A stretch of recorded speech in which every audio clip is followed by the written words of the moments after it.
Lincoln has the V8 in here. I think it's a 3.9 liter. Anyways, came in, they said they needed a high pressure hose replaced on this thing. Doing some poking around initially. Didn't really see a hose leaking. I did fill back up the reservoir and nothing leaked out. I did take off the air box and everything so I can see down, because right there you see the pulley. That is the power steering pump. Hoses look fine coming out of it. They're not too terribly rusted. Come down to my fully flooded garage. Over here's the side of the AC compressor. Then up right above that is the actual power steering pump. Oh, come down here to the rack and pinion. Looked, it's not leaking there either. There's the lines. And there's lines distributing the fluid out between the two sides, and they're not leaking. Everything else looks pretty decent for a 2002, to be honest with you. I mean, obviously a little rust. This is Indiana, but we get up in here. Yeah, lines are a little rusty and crusty, but again, they're not leaking anything. Okay, like I said, I just refilled it. I do see some. Okay, so there is. So they were leaking at one point, obviously, because that thing was pretty empty. Yeah, but those are for. Oh, that's for the AC compressor. So we're not really worried about those.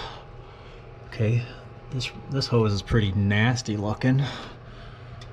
All right, so what we are going to have to do. All right, since we got a full, let's go ahead and just start it and see where it's leaking. Sorry about the shaky video, but unfortunately, up and down, I don't have a lift. As I always say, if you have your own lift, you won't be watching my videos. So, I appreciate the ones who do watch my videos. Let's go ahead and start this.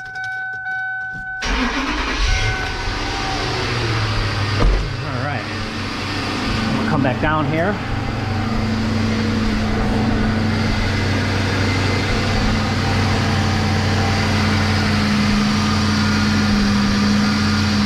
So it's leaking. Oh, I see it dripping now. So it's not coming from that hose. So it's coming up higher than here. Okay, I see. That's where it's coming from. It's coming from the pressure switch, it looks like. Try and get you guys in there.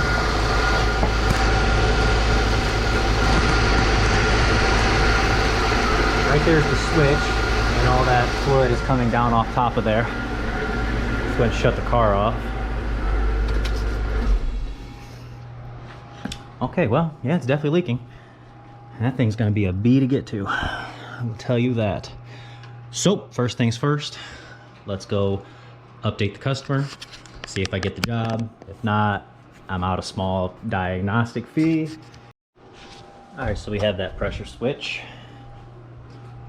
It's the PS574 Duralast from AutoZone. The switch itself. Now, gotta get to the connector. So, how I'm gonna do it is, I'll go right to the top right here.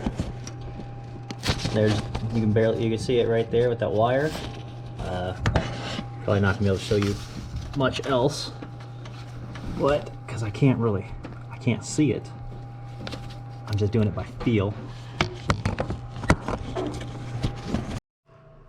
All right, so how I'm gonna tackle this is going through the top. There's a connector, you can see the red right there. Go ahead, take it off. You can slide your hand right down to the top and remove it. All right, so what I'm trying to accomplish here is I remove this 10 millimeter and then 8 millimeter. You're gonna have to remove the dipstick to access that one. Got some hose pliers. Take this off. Essentially, I'm gonna get all this out of the way. I'm gonna try to tackle it from the top, since the bottom just really not enough room.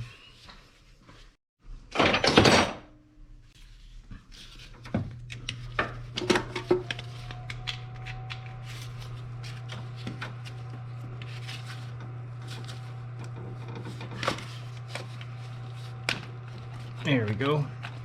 Sometimes giving the pliers and giving the hose a twist will break that bond. Running out of room to put tools. Ugh.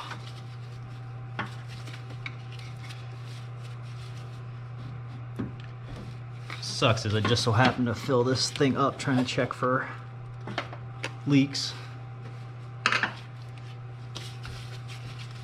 So I gotta take this out and try to plug it.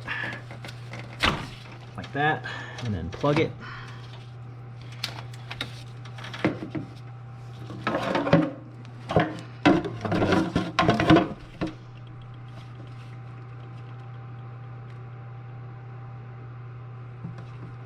Plug it again.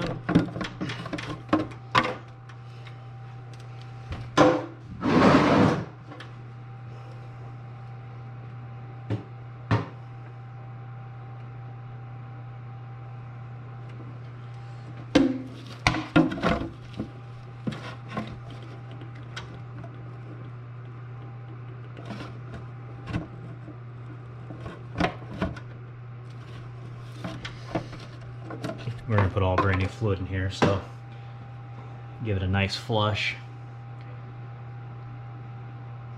But if your switch blew out, you probably don't have any left in here, so it's not something you have to really worry about.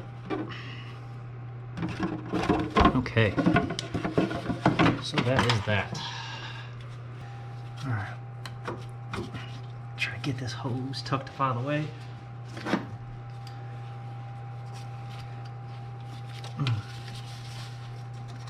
So with all this stuff gone, the air box and whatnot, you still can't see back there, but you can feel, and you can always go underneath the car to through that wheel well to see. Because yeah, like I said, from up here you can't see anything. So here's my socket. You gotta go up behind the pump next to that. There's a hose right there. That's how you go underneath there.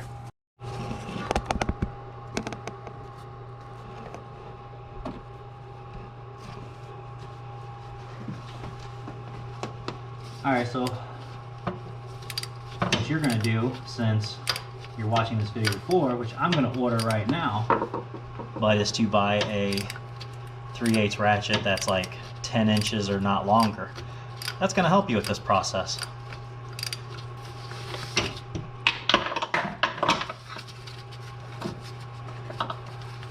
Do the rest by hand and get yourself a bucket ready. Let's get you in there. Essentially, I'm working right where that red tab is.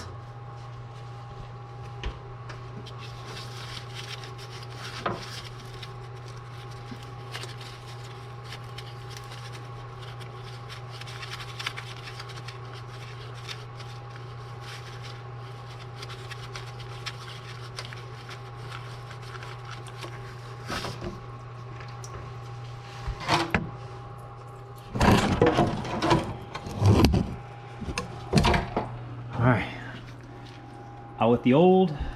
I'm going to go through the top and get that put back in. Alright, so going through the top again, what I'm going to do is I took an air, tried to blow as much as I could. You know, all the fluid out from around the connector, try to dry out the connector as best as possible. Fortunately, can't see the connector, and you can only get like a half a hand down there to even see how to plug this thing back in. So that's another unfortunate part.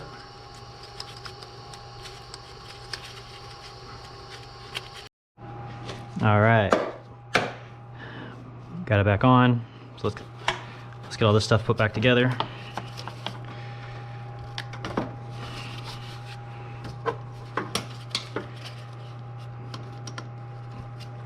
Moved you to my head so you can hopefully see a little bit more.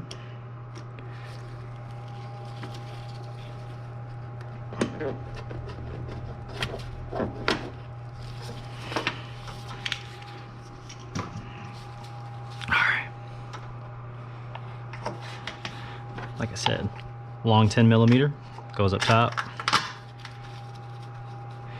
Then a shorter 8mm goes right here.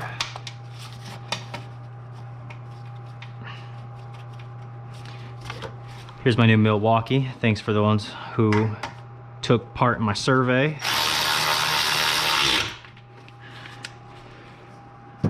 You know, I was leaning more towards the Milwaukee anyways. Trying to get a little less the air tool so it doesn't blow out my eardrums when I'm working. Which, you know, if you're in a nice large garage, I think it would echo a heck of a lot less. But unfortunately, I don't have that luxury at the moment. So anyways, thank you. Yeah, everything else is plugged in. Air box. You got this one connects to the sidewall, this to the front, and this little rubber peg will go right there. So slide in at an angle like so. Put it down there. I'm just going to start that.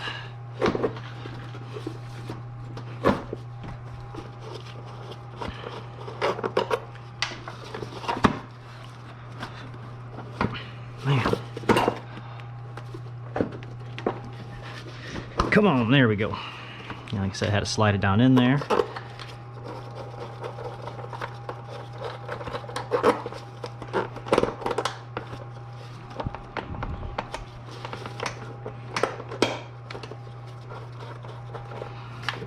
This is the 8.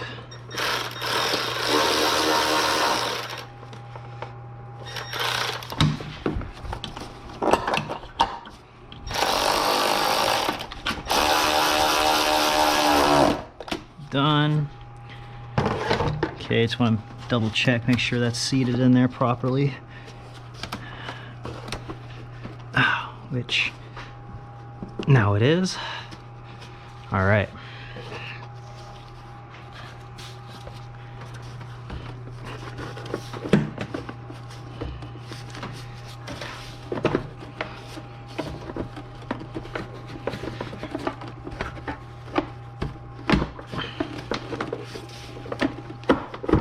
Okay,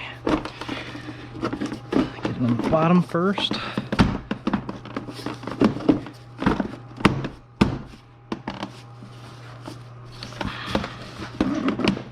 There we go. Lock that top in, perfect. Get the 2 sensors.